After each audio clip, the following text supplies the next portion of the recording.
6 رجب کو یوم خواجہ خواجگان خواجہ معین الدین چشتی اجمیری رحمۃ اللہ تعالی علیہ عرس مبارک اجمیر شریف کے اندر بڑی عقیدت، بڑی محبت، بڑی مودت کے ساتھ منایا جا رہا تھا۔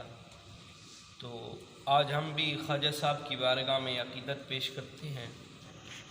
حضرت خواجہ خواجگان سلطان الہند والی ہندوستان عطائے رسول حضرت خواجہ معین الدین چشتی اجمیری رحمۃ اللہ تعالی علیہ، آپ کا عرس مبارک ہے 6 رجب المرجب۔ آج کیونکہ 7 کی صبح ہے تو آج ہم تھوڑی سی عقیدت پیش کریں گے، ایک ہی بات کر کے ہم اجازت چاہیں گے۔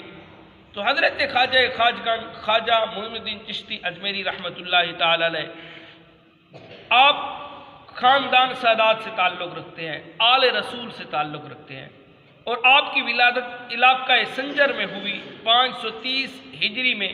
یہ گاؤں ایران اور افغانستان کی سرحد پر واقع ہے۔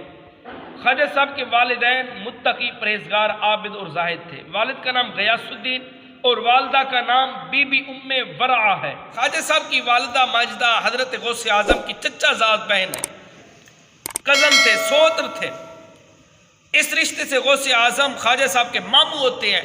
پھر اس رشتے سے جو رشتہ اوپر لکھا گیا ہے، اس رشتے سے خواجہ صاحب کے جو ماموں ہیں وہ غوث اعظم ہیں۔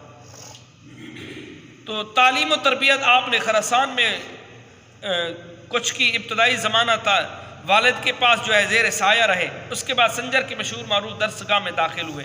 پھر آپ نے کئی عرصہ علم حاصل کیا۔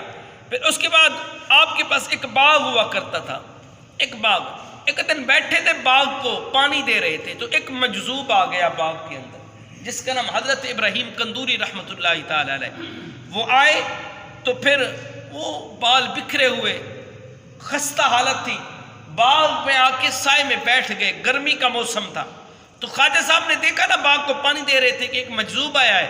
وہ بھاگتے ہوئے آئے، کچھ خوشہ کھجوروں کا لے کے، پھلوں کا لے کے مجذوب کی بارگاہ میں رکھ دیا اور ٹھنڈا پانی پلایا۔ تو یہ اخلاق دیکھا مجذوب نے، حضرت ابراہیم قندوری رحمۃ اللہ تعالی علیہ نے، تو بڑا خوش ہوا، بڑا دل خوش ہوا۔ تو حضرت خواجہ معین الدین چشتی اجمیری کو ساتھ بٹھا کے نا، تو خواجہ ابراہیم قندوری نے اپنی گودڑی سے ایک ٹکڑا نکالا، سوکھا ٹکڑا نکال کے نا پھر اپنے منہ میں چبایا، منہ میں چبا کر پھر اس کو کھلایا۔ جب وہ کھلایا تھا، وہ اصل میں تو ٹکڑا تھا، لیکن جب خواجہ معین الدین چشتی اجمیری نے جب کھایا، جسم کے اندر گیا، تو پھر دل کی دنیا بدل گئی۔ سبحان اللہ۔ پھر دل کی، وہ بھی تو کوئی عام بستی نہ تھی نا، اللہ کا درویش تھے، حضرت ابراہیم قندوری تھے۔